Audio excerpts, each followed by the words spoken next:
இதயத்துள்ள யார் உண்மையிலே சமூக நீதியை கடைப்பிடிச்சா? அவங்க போன கூட்டாளியா இப்போ இருக்கிற கூட்டாளியா? முதல்ல இந்த தமிழ் மண் இருக்கு, இது சமூக நீதி மண். தந்தை பெரியாராக இருக்கட்டும், பெருந்தலைவர் காமராஜராக இருக்கட்டும், பேரறிஞர் அண்ணாவாக இருக்கட்டும், கலைஞராக இருக்கட்டும், தொடர்ந்து வந்த எல்லா முதல்வர்கள், எம்ஜிஆராக இருக்கலாம். ஏன்னா சமூக நீதியை விட்டுட்டு அவங்களால வேறு அரசியல் பண்ண முடியாது. அதனால் அவங்கெல்லாம் 30 வருஷம் 20 வருஷம் ஆட்சியில் இருந்தாங்க. அவங்களால ஆனது பண்ணாங்க. சகோதரர் தராசு சியாம் அவர்கள் சொன்ன மாதிரி இன்றைக்கி நீதி கட்சியிலிருந்து ஆரம்பித்து காங்கிரஸ் கட்சியில் ஜிஓ 48 போட்டது பிறகு ஒரு உயர் சாதியினரால் நம்முடைய ஒட்டுமொத்த சமூக நீதி மறுக்கப்பட்ட போது, உச்சநீதிமன்றத்தில் மறுக்கப்பட்ட போது, தந்தை பெரியாரும் பெருந்தலைவர் காமராஜரும் இணைந்து நேருகிட்ட சொல்லி தமிழ்நாட்டுக்கு மட்டுமில்லாமல் ஒரு அற்புதமான ஒரு இதை கொண்டு வந்தாங்க. எல்லாருக்கும் பிற்படுத்தப்பட்டவர்களுக்கு கொடுக்கணும்னு. அதில் எல்லோரும் வந்துட்டாங்க. அதனால் ஒவ்வொரு காலகட்டத்திலையும் நடந்திருக்கு.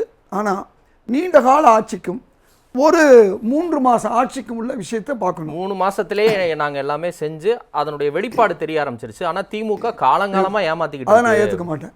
நான் கொஞ்சம் உண்மையை பேசணும். இப்போ தான் ஆரம்பிச்சிருக்காங்க, மற்றவங்கள விட வேகமாக ஆரம்பிச்சிருக்காங்க.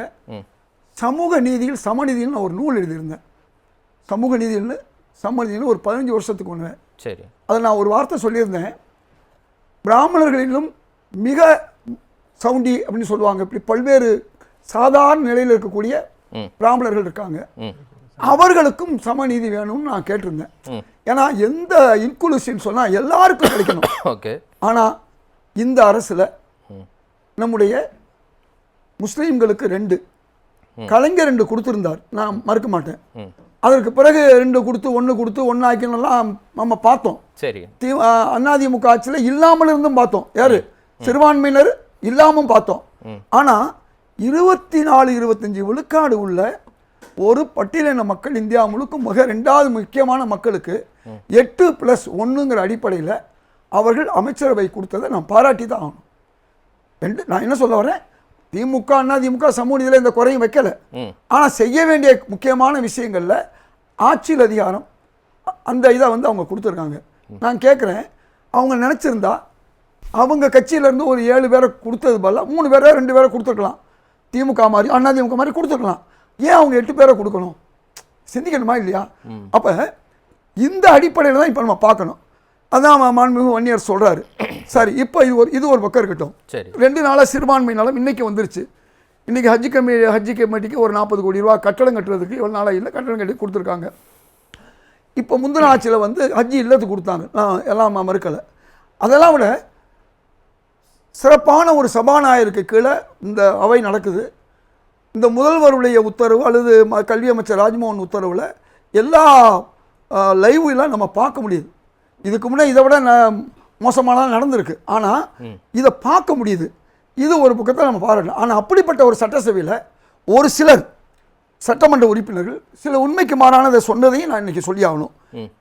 ஒரே ஒரு காணொலி மட்டும் நான் உங்களுக்கு சொல்லிடுறேன். ஒரே ஒரு நம்முடைய நண்பர் இதயத்துல்லா அவர்கள் கர்நாடகத்திலே 4% கேரளாவிலும் இடஒதுக்கீடு இப்பொழுது நடைமுறையில் இருக்குவேயானால் நாளைக்கு அதற்கான ஆணை அவசர சட்டத்திற்கு நான் மாத்திரமல்ல நம்முடைய ஆளுநரும் கையெழுத்திட தயாராக இருப்பார் என்பதை உங்களுக்கு தெரிவித்துக் கொள்கிறேன்.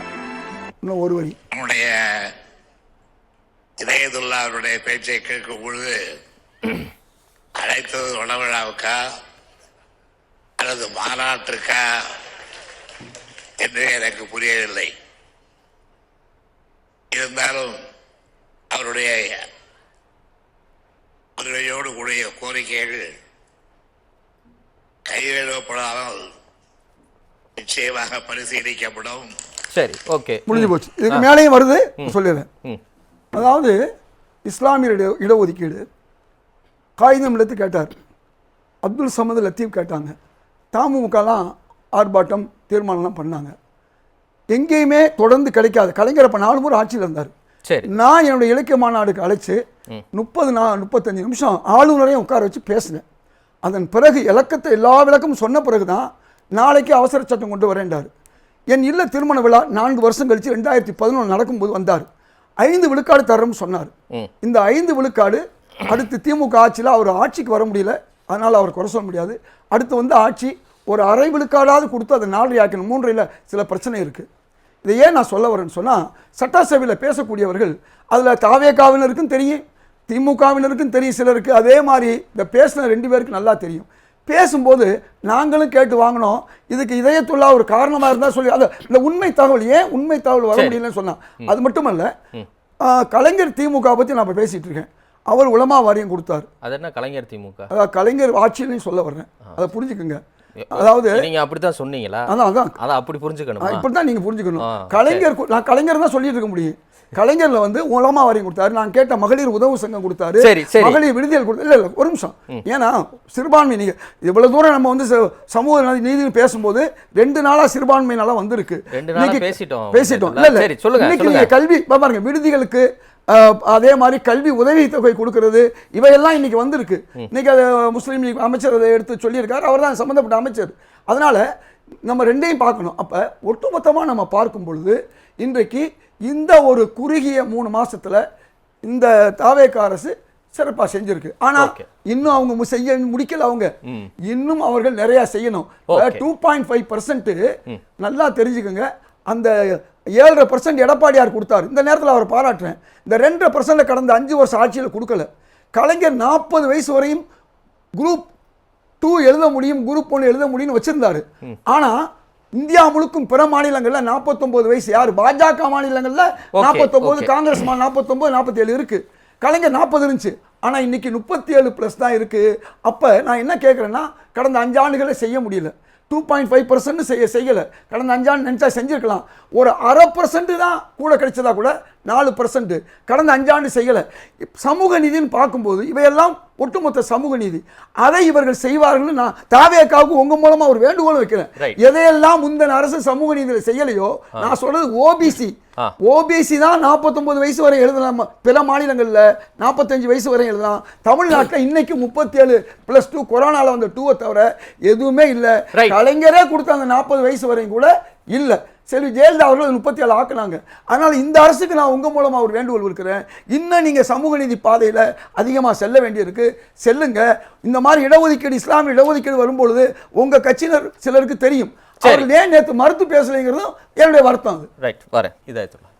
அதாவது சகோதரர் ஷியாம் சொன்ன மாதிரி ஒரு சட்ட பாதுகாப்பு, அதாவது நம்முடைய தலைவர் கலைஞர் அவர்கள் என் பேரை சொல்லி இஸ்லாமிய இடஒதுக்கீடு கொடுத்த உடனே என்ன சொன்னார்னா, உடனடியாக நீங்கள் வந்து திக தலைவர் வீரமணி அவர்கள், ராமதாஸ் அவர்கள், அதே மாதிரி திருமாவளவன் அவர்கள், இவர்கள் கம்யூனிஸ்ட் கட்சியெல்லாம் போய் பார்த்துட்டு வந்துருங்கன்ட்டார். அதை ஒரு முறைப்படுத்தி செஞ்சார். அதன் விளைவு இன்றைக்கி அந்த 3 விழுக்காடு இங்கே இருக்குது. அந்த ஒரு 5 நீதிபதி மாஜிஸ்ட்ரேட் கிடைச்சி இன்னைக்கு எவ்வளோ கிடைக்குன்னா 13 கிடைக்குது. 25 MBBS கிடைச்சி இன்னைக்கு 250 கிடைக்குது. இது எங்க சமூக மக்களுக்கே இந்த உண்மை தெரியல. அது ஒரு பக்கம் இருக்கட்டும், எங்க காங்கிரஸ் கட்சியே இது காங்கிரஸ் போராடி இருக்குங்கிறதும் தெரியல. தடுப்பணை விஷயம், இந்த சர்வே ஏன் வேணும்னு நாம் சொல்றோம்னா, அந்த 69 பாதுகாக்கிறதுக்கும் நமக்கு இவ்வளவு இருக்குன்னு காமிக்கணும். நாளைக்கு எந்த சூழ்நிலையும் இடஒதுக்கீடு எதிரான ஒரு சூழல் டெல்லியில் உருவாகிட்டு இருக்குது. அதை தடுக்கணும்னு சொன்னால் நம்ம இந்த சர்வேக்கு தனி செலவு கூட பண்ண வேண்டியதில்லை. இப்போ ஒன்றிய அரசு எடுக்கிற சர்வேயோட அதிகாரிகளை உடன் இருந்து உண்மையான ஒரு சர்வே, ஓபிசிக்கு சர்வே எடுத்துன்னு சொன்னால் நிச்சயமாக தமிழ்நாட்டுடைய இந்த 69 பாதுகாக்கிறதுக்கு மேலே நமக்கு இவ்வளோ இருக்குங்கிற ஒரு உண்மையும் தெரியும். அதனால நான் கடந்த 5 ஆண்டுகளாக அந்த சர்வே எடுக்கல. இந்த அரசு அதை எடுக்கட்டும். தடுப்பணைகளை வந்து சொந்த அரசு காசு எடுக்க வேண்டியதில்லை. காகித ஆலைகள், அதே மாதிரி ரசாயன ஆலைகள், ஒவ்வொருத்தருக்கும் ஒரு 4 தடுப்பணைனா ஒரு 50 தடுப்பணை இருந்தா 75 TMC தண்ணி நமக்கு இருக்கும். நாம போய் கர்நாடகத்தில் போய் கெஞ்ச வேண்டிய அவசியமும் நம்ம கெஞ்சல. அது உரிமை. உரிமை போக கெஞ்ச வேண்டியது. உரிமை தானா வரும், சட்டம் என்பது தானா வரும். அதையும் தாண்டி அந்தந்த பகுதிகளில் என்ன தடுப்பணை இருந்தால் என்ன நடக்கும் சொன்னா, இதை நான் ஒரு 10 வருஷமா இதை கேட்டுக்கிட்டு இருக்கேன். அதனால இந்த தடுப்பணைகளை வந்து நீங்க அரசாங்க செலவு இல்லாம எப்படி வந்து உங்களுக்கு தொழில் நிறுவனங்கள் மூலமாக அதை பெற முடியும். அதை தான் நான் செய்யணும்னு சொல்றேன். அதே மாதிரி இந்த அரசுக்கு எப்படி எல்லாம் நிதி திரட்டன்னு சொல்லி ஒரு 12 கோரிக்கையை கொடுத்துருக்கேன். நீங்க கருத்து சொல்றதை விட ஐடியாவா தான் கொடுத்துட்டு இருக்கீங்க எல்லா சுற்றுலையும். சரி, ஓகே, ஐடியா தான் கொடுக்க முடியும். ஐடியா தான் செயலா மாறும். காங்கிரஸ் கட்சி கருத்தை பார்க்க தாங்க வியூவர்ஸும் விருப்பப்படுவாங்க. சரி, நன்றி.